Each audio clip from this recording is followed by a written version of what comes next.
silence. A silence so vast it swallows time itself. Yet, within this silence, an echo endures. An echo of centuries, of civilizations. Look closer. What you see is not just sand, and not just dust. This is the track of a legend, the starting line of the longest and richest trade route in human history. Tonight, we journey to the place where the world began its first act of connection. This road was built not on asphalt, but on audacity, on silk, on spice, and on secrets. This is more than a history lesson. This is the story of how a single thread of raw silk, a state secret worth more than gold, could ignite the greatest exchange of knowledge the world has ever known. From the imperial courts of the Han Dynasty to the Roman Senate, from the spice-scented bazaars of Samarkand to the great house of wisdom in Baghdad, we will uncover the empires that rose and fell along its spine. We will trace the journey of Buddhism, Christianity, and Islam across continents. How did two distant, silent empires, Rome and China, exchange their greatest treasures without ever meeting face to face? What incredible dangers did merchants face in the place where you enter but do not return? And why, after centuries of glory, did the world's greatest highway fall silent? Join us now as we follow the footsteps of explorers, emperors, and monks. This is the story of humanity's shared past. This is the Silk Road. Part 1. The beginning of the legend. The wind blows through the western gates of China. On the horizon, a caravan silently progresses, disappearing amongst the yellow sands. The steps of the camels carry the tale of millennia. This is the starting point of the longest and richest trade route in human history, the Silk Road. Following the tracks of a legend, the story of the Silk Road is not just about trade. It is the story of civilizations, religions, ideas, and cultures. This road is the embodiment of humanity's desire to know, learn from, and share with each other, woven with stone and dust. It carries adventure in every step, knowledge in every stop, and hope in every caravan. The birth of the Silk Road dates back to the 2nd century BC, during China's Han Dynasty. When Emperor Wu sought to establish new trade routes to the west of the empire, a process that would change the course of history began. This process changed the destiny not only of China but also of Asia and Europe. The discovery of silk and the birth of secrets. According to legend, silk was first discovered around 2700 BC by the Chinese Empress Xiling Shi. While sitting under a mulberry tree, a cocoon fell into her tea and began to unravel, the fine thread giving birth to the most valuable trade material in history.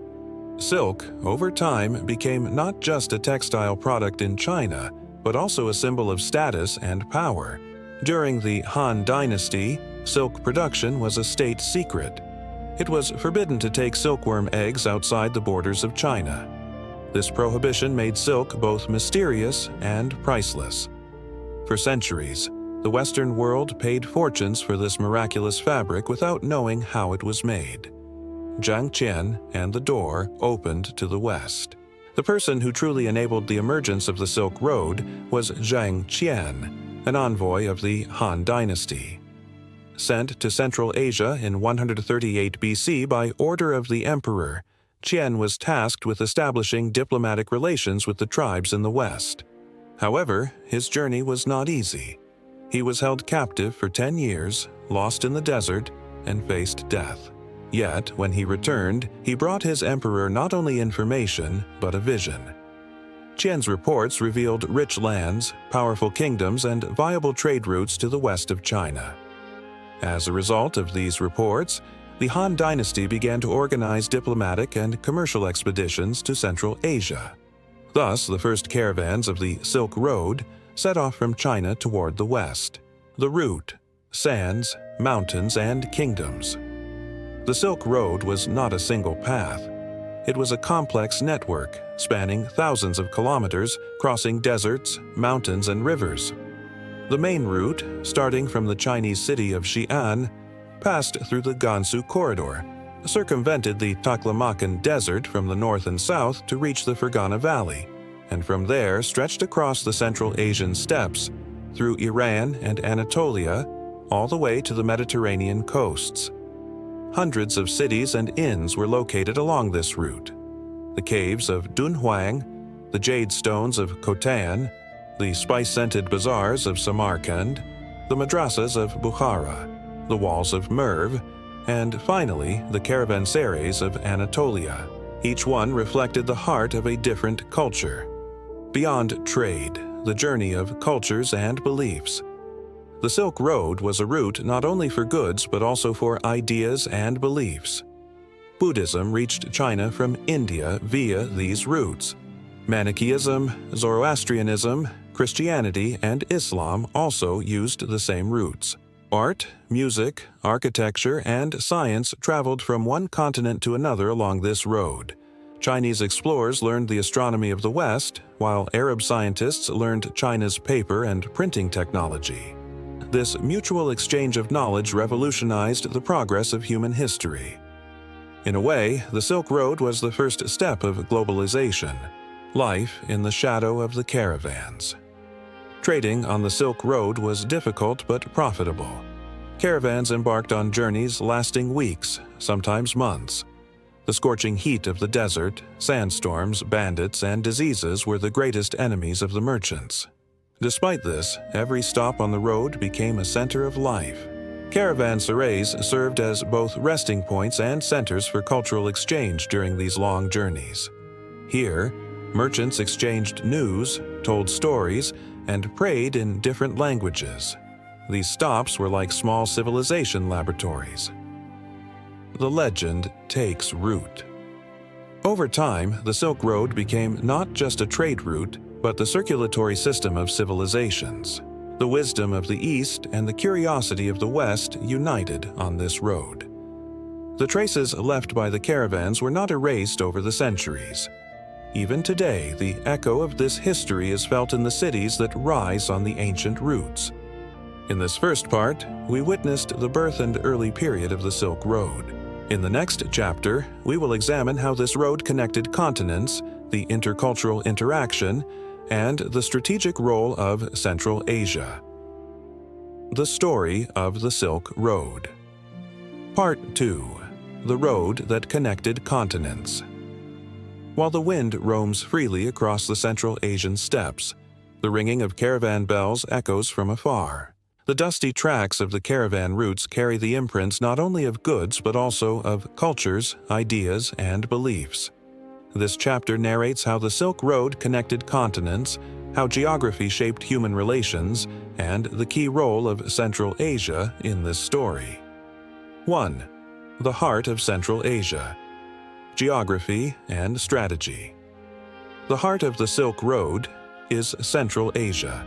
This vast geography, covering the lands of present-day Kazakhstan, Turkmenistan, Uzbekistan, Kyrgyzstan, and Tajikistan, possessed both rich resources and strategic passages. It formed a natural bridge between China and the Western world. The mountains, deserts, and valleys located in this region were the most important factors determining the routes of the trade roads. The steep passes of the Tian Shan and Pamir Mountains represented both difficulty and protection for the caravans. The Taklamakan and Gobi deserts were areas where courage and endurance were tested. The oases along the route, especially Turfan, Khotan, Kashgar, and Merv, were vital as both water sources and cultural centers. 2. Caravans and the pulse of trade. Caravans were the arteries of the Silk Road. These groups, consisting of hundreds of camels, horses, and mules, carried goods thousands of kilometers. Silk, spices, gold, silver, paper, porcelain, carpets, jewelry, and precious stones were the most valuable cargoes of the caravans. Caravans were usually organized through the joint investment of merchants. An experienced caravan leader, Kervanbaşı, was at the head of every caravan. He provided not only direction but also security. The caravanserais established along the route were safe havens where merchants stored their goods, rested, and exchanged information. 3. Turkic tribes and steppe civilizations. One of the most important elements of the Silk Road was the Turkic tribes living in Central Asia. The Gökturks, Uyghurs, Karluks, and Seljuks became the powers that ensured the security of these roads and maintained the continuity of trade. During the period of the Göktürk Khaganate, 6th century, the roads in Central Asia were largely brought under control. This allowed the trade flowing from east to west to achieve a certain order. The Uyghurs saw trade not only as a source of income, but also as a means of cultural interaction. Thanks to them, Buddhism, Manichaeism, and Christianity spread throughout Central Asia. The nomadic lifestyle of the Turks also adapted to the constantly changing nature of these roads. 4. Cities and cultural intersections. The soul of the Silk Road beat in the cities. Centers like Samarkand, Bukhara, Merv, Kashgar, and Samarkand were not only commercial hubs but also centers of knowledge and culture. In these cities, caravans stopped, scholars exchanged ideas, and artists exhibited their works. Samarkand became a center of art and science during the Timurid period. The madrasas in Bukhara were the most advanced educational institutions of the time. Merv, throughout history, was the capital of many empires and carried the traces of different cultures. These cities formed not only the economic, but also the intellectual backbone of the Silk Road. 5. Interaction between religions and beliefs. Merchants traveling on the Silk Road carried not only goods, but also beliefs. Buddhist monks set off from India toward China, while Nestorian Christians headed eastward from Mesopotamia. Zoroastrianism, Manichaeism, Islam, and other belief systems spread along these routes. With the rise of Islam, the Silk Road gained a new identity. Arab merchants became not only traders but also carriers of knowledge and science. The spread of the Quran changed the social fabric of the Silk Road cities. During this period, the cities in the Islamic world also became centers of scientific development. 6. The journey of language and culture. Hundreds of languages were spoken along the Silk Road. This linguistic diversity, ranging from Chinese to Sogdian, Persian to Arabic, Turkic to Sanskrit, formed the basis of cultural interaction. Sogdian merchants played an intermediary role, especially in the trade between China and Central Asia. Their language was accepted as the language of trade for centuries. Art also evolved like language along the route. Greek influence was seen in the facial features of Buddha statues, Central Asian patterns in Chinese porcelain, and Uyghur motifs in Persian miniatures. This synthesis constitutes one of the richest examples of humanity's cultural heritage. Yavin. Dangers in the shadow of the caravans. Every route had a cost. Bandits, tax collectors, natural disasters, and epidemics were the greatest enemies of the caravans. The Taklamakan Desert, in particular, was known as the place where you enter but do not return. The tracks of the caravans were sometimes erased by the wind and sometimes engraved onto the pages of history. These dangers tested the resilience of the merchants, while also increasing the romance of the road. Caravans were reborn with every hardship, writing a new story with every journey. 8. The unifying power of the road. The Silk Road did not only connect continents, it also brought humanity closer. The wisdom of the East and the curiosity of the West united on this road. Different nations, languages, and beliefs learned ways to coexist along this long route. This road became a symbol of peace and sharing. Every cargo carried by the caravans contributed to the common heritage of human history. The greatest success of the Silk Road was its ability to turn differences not into conflict, but into interaction. In this chapter, we saw how the Silk Road connected continents, how cultures merged, and the place of Central Asia in this grand story.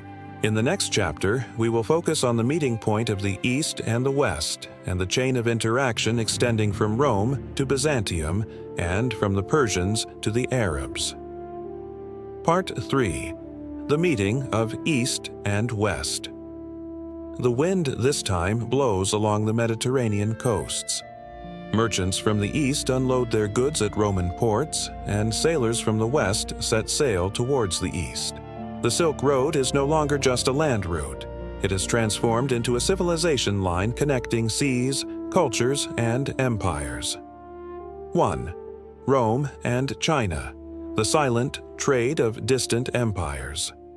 On the western end of the Silk Road, the Roman Empire reigned, while the Han Dynasty ruled the eastern end. These two great empires, although not establishing direct diplomatic relations, were connected through trade. Silk originating from China reached Rome through the hands of intermediary merchants in Central Asia. The Romans were fascinated by this soft and shiny fabric. Silk became a symbol of luxury and elegance. The Roman Senate occasionally attempted to ban silk imports. This was because the demand for silk strained the state treasury, causing gold to flow out of the country. However, the bans were ineffective. Silk found its place in the wardrobes of Roman women, the togas of senators, and the covers of emperors' thrones. 2. The intermediation of Persia and Byzantium. Direct connection between Rome and China was difficult due to geographical and political reasons. The Persian Empire filled this gap. Persian territories became the main transit point for east-west trade. Throughout the Sasanian period, Persian merchants established dominance on both land and sea routes. In the 6th century, the Byzantine Empire made attempts to establish direct trade with China. According to legend, 2 Byzantine monks secretly traveled to China and brought back silkworm eggs hidden inside bamboo canes to Constantinople. Thus, the foundations of silk production in Europe were laid. This event once again demonstrated the importance of the Silk Road in the transfer of knowledge and technology. 3. The Iranian influence on the Silk Road. The geography of Iran was right at the center of the Silk Road. Both land and sea routes were under the control of the Persian Empire. Iranian merchants expertly played the role of intermediaries. Thanks to them, Chinese goods reached the west, and Western goods reached the east. Furthermore, Iranian culture created an aesthetic impact on this trade network. Miniature art, jewelry craftsmanship, and carpet weaving techniques spread towards the west. Persian became the common language of trade. The Iranian influence was felt for centuries on the cultural backbone of the Silk Road. 4. The rise of the Arab world. The birth of Islam in the 7th century completely changed the face of the Silk Road. Arab merchants gained supremacy on both sea and land routes. Cities like Baghdad, Basra, Damascus, and Cairo became the new centers of the Silk Road. During the Abbasid Caliphate, Baghdad became the heart of science and culture. In the institution called Beit al-Hikmah, House of Wisdom, Indian, Greek, and Chinese sciences were translated into Arabic. This knowledge later reached Europe and laid the foundations for the Renaissance. In other words, the Silk Road carried not only goods, but also ideas. 5. The Maritime Silk Road, the golden age of the Indian Ocean. In addition to the land routes, maritime trade routes also gained great importance. Ships departing from the southern coasts of China extended to the ports of Southeast Asia, and from there to India, the Arabian Peninsula, and the coasts of Africa. This network became known as the Maritime Silk Road. The wind systems in the Indian Ocean, especially the monsoon winds, guided the sailors. As a result, trade gained a seasonal regularity. Spices, pearls, ivory, silk, and porcelain exchanged hands in port cities. Every trade turned into a cultural interaction. 6. The role of Byzantium and Anatolia. Anatolia was the gateway of the Silk Road to Europe. During the Byzantine period, the lands of Anatolia constituted one of the main arteries of east-west trade. Constantinople was a hub where goods arriving from Asia were distributed to Europe. During this period, roads, inns, khans, and ports in Anatolia ensured the continuity of trade. With the settlement of the Seljuks in Anatolia, the security of the Silk Road was re-established. Caravanserais were built. Aksaray, Kayseri, Sivas, and Konya became new stops on this trade network. These structures were centers not only of trade, but also of cultural exchange. 7. Cultural interaction and the evolution of art. The interaction along the Silk Road deeply affected art as well. Byzantine mosaics, Persian carpets, Chinese porcelains, and Arab calligraphy carried traces of each other during this period. India's miniature style was carried to Iran, Iran's aesthetic understanding to Anatolia, and Anatolia's to Europe. This cultural exchange created one of the richest syntheses in art history. The Silk Road, in a sense, became a workshop where humanity's shared aesthetic sense was forged. 8. The route that carried knowledge. Not only trade, but also science was transported along the Silk Road. China's paper, gunpowder, compass, and printing press. The Arabs' algebra, astronomy, and medicine reached the West. The Greek philosophy and knowledge of geometry coming from the West gained new interpretations in the East. This flow of information initiated one of the most important processes of enlightenment in human history. Every scientific development was carried by a caravan, a sea voyage, or the notes of a scholar. The Silk Road was the path of intellectual as well as material wealth. 9. A bridge between East and West. The Silk Road connected thousands of kilometers, hundreds of cultures, and different beliefs. The science and philosophy of the East merged with the art and technology of the West. This interaction accelerated the progress of human history. Every culture took something from this road and added something to it. A Chinese silk became a fashion item in Rome, while Arab astronomy became a textbook in Europe. The verses of a Persian poet turned into a hymn in Anatolia. This road shaped the common spirit of human history. In this chapter, we saw the traces of the mutual interaction between East and West, spanning a wide range from trade to art, religion to science. In the next chapter, we will address the golden age of the Silk Road, the cultural richness during the Tang and Abbasid periods, and the turning points of this era. Part 4. The Golden Age and Turning Points. The sky shines like a blue dome over Chang'an, the Tang capital of China. Caravans set out laden with gold and silk, while hundreds of languages are spoken in the city. In the same period, Baghdad has become one of the world's greatest centers of wisdom. In this era, the Silk Road is not just a trade route, it has become the axis of knowledge and culture in human history. Yuan, the Tang Dynasty period, the bright age of the East. The Tang Dynasty period, extending from the 7th to the 10th century, initiated the golden age of the Silk Road. China was a great power in this era, both militarily and culturally. The borders of the Tang Empire stretched westward to the Fergana Valley. This secured the eastern part of the Silk Road. Chang'an, today's Xi'an, was one of the most cosmopolitan cities of the period. Persian, Sogdian, Arab, Indian, and Turkic merchants lived side by side, traded, and worshipped in their own temples. It was said that 10 different languages were spoken simultaneously on the streets of the city. This diversity elevated the Tang period to a peak of civilization, not just economically, but also culturally. 2. The Age of Wisdom of the Abbasids. On the western end of the Silk Road, the Abbasid Caliphate was rising in the same period. Baghdad became one of the world's most important centers of science and culture in the 8th and 9th centuries.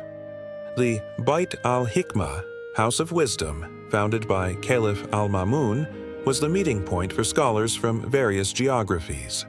Here, Indian mathematics, Greek philosophy, Chinese astronomy, and Arab medicine came together. The arrival of paper from China to Baghdad laid the foundation for an information revolution. Books could now be reproduced faster, and scientific knowledge could spread to wider masses. Consequently, great progress was made in the fields of medicine, mathematics, geography, and philosophy. The greatest contribution of the Silk Road during this period was carrying knowledge. 3. The sharing of science and discoveries. The Tang and Abbasid periods were times of the most intensive scientific collaboration. Chinese astronomers learned Arab observation techniques, while Arab geographers studied Chinese cartography. The Indian numeral system reached the West via this route and entered use in Europe through Arab scholars. During this process, there was also a flow of knowledge in fields such as alchemy, medicine, and engineering. Chinese inventions like gunpowder, the compass, and the printing press were carried to the West, while Arab research on optics, algebra, and anatomy passed to the East. The Silk Road had virtually transformed into a scientific nervous system. 4. The colorful blend of art. In the golden age of the Silk Road, art knew no boundaries either. Persian influences were seen in Tang paintings, Chinese aesthetics in Arab calligraphy, and Byzantine motifs in Central Asian frescoes. This period is referred to as transcultural synthesis in art history. The madrasas built in Bukhara and Samarkand inscribed the art style of the era onto stone walls. Kashgar carpets, Persian miniatures, Chinese porcelains, and Byzantine icons were produced in the same centuries. This diversity showcases the aesthetic richness of the Silk Road. 5. The rise of the Turks and the security of the road. From the 8th century onwards, the influence of the Turkic peoples increased in Central Asia. The Karakhanids, Ghaznavids, and Seljuks ensured security on the Silk Road, making the continuation of trade possible. Especially during the Seljuk period, Anatolia once again became one of the centers of east-west trade. The Turkic states developed the caravanserai system, offering merchants accommodation, food, and security. Many of these structures still stand in various regions of Anatolia today. This system guaranteed the sustainability of the Silk Road. 6. Interfaith dialogue. In the golden age of the Silk Road, different religions coexisted in peace. Buddhist monasteries, Muslim madrasas, Zoroastrian temples, and Christian churches could exist in the same geography. This atmosphere of tolerance deepened cultural interaction even further. The journey of the Buddhist monk Xuanzang to India is one of the symbols of this period. Upon his return, Xuanzang brought back hundreds of sacred texts and knowledge. These texts led to the reshaping of Buddhist philosophy in China. 7. An era of economic power and luxury. The diversity of goods transported along the Silk Road reflected the economic vibrancy. Silk, porcelain, paper, spices, jewelry, glasswares, perfumes, and exotic animals were the main products of trade in this era. As merchants grew wealthy, cities also expanded. The minting of gold and silver coins became widespread in centers like Samarkand and Kashgar. This period was also an era where the culture of consumption rose. The wealthy classes viewed owning Eastern goods as a status symbol. The Silk Road was no longer merely a necessity, but a line of prestige. 8. Turning points. A dangerous balance. The Golden Age was not eternal. From the 10th century onwards, security on the eastern routes diminished with the weakening of the Tang Dynasty. In the same period, the Abbasid Caliphate was also shaken by internal turmoil. This situation threatened the continuity of trade. Furthermore, the development of maritime routes began to rival land trade. Trade conducted via the Indian Ocean was faster and safer than land caravans. This change began to unsettle the balances of the Silk Road. 9. The permanence of cultural heritage. Although political balances changed, the cultural legacy created by the Silk Road remained permanent. The ties between East and West in the fields of language, art, music, and science were not severed. The works of this period are still exhibited in international art museums and are subjects of academic study today. In this chapter, we witnessed the most brilliant period of the Silk Road, the golden ages of knowledge and art. In the next and final chapter, we will tell the story of this magnificent road's gradual silencing, its decline, and its rebirth in the modern age. Part 5. From Decline to Rebirth, the Modern Silk Road. 1. Slowing Steps, Decline in the Middle Ages. From the 11th century onward, the glorious days of the Silk Road slowly began to fade. The collapse of the Tang Dynasty and the fragmentation of the Abbasid Caliphate weakened the secure connection between East and West. Furthermore, regional wars, the proliferation of bandit tribes, and political instability made it difficult for merchants to prefer the land routes. The weakening of Byzantium and the Crusades also disrupted the balance in the Middle East. Although security was re-established during the Seljuk and later the Ottoman periods in Anatolia, the attractiveness of land routes diminished in the face of the rise of maritime trade. 2. The Age of Seas, New Routes, and the Silence of Old Paths. In the late 15th century, European explorers ventured into the oceans to find new trade routes. Vasco da Gama's circumnavigation of the Cape of Good Hope to reach India, and Christopher Columbus's discovery of the Americas fundamentally changed the direction of trade. Spices, silk, and precious stones could now be transported by sea. This development deeply affected the cities along the Silk Road. Ancient centers like Samarkand, Kashgar, and Bukhara slowly lost their former vibrancy. Caravanserais emptied, and the roads fell silent. Sea captains replaced merchants, and trade fleets replaced camel caravans. 3. The Mongol Period, a brief rebirth. In the 13th century, Genghis Khan and his successors brought a large part of Eurasia under a single administration. This period represented a short-lived revival for the security of the Silk Road. Known as the Pax Mongolica, Mongol Peace, this era provided a safe environment for travelers journeying from east to west. The famous traveler Marco Polo reached China during this period, bringing his observations back to Europe. His travel notes rekindled European interest in Asian civilization. However, with the fragmentation of the Mongol Empire, this secure period came to an end. 4. The Ottoman period and Anatolia's strategic importance. During the Ottoman Empire, Anatolia once again became one of the key transit points for east-west trade. Cities like Istanbul, Bursa, and Aleppo became commercial centers. However, due to the naval superiority of European states, land routes were now of secondary importance. Nevertheless, silk trade maintained its importance during the Ottoman period. Bursa became famous for its globally renowned silk fabrics.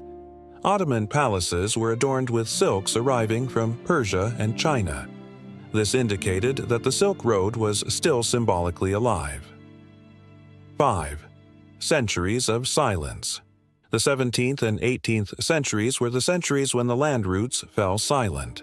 Production methods changed with the Industrial Revolution in Europe.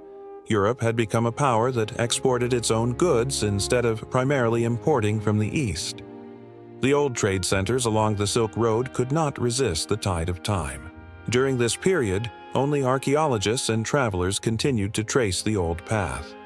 The Silk Road was once the artery of civilizations.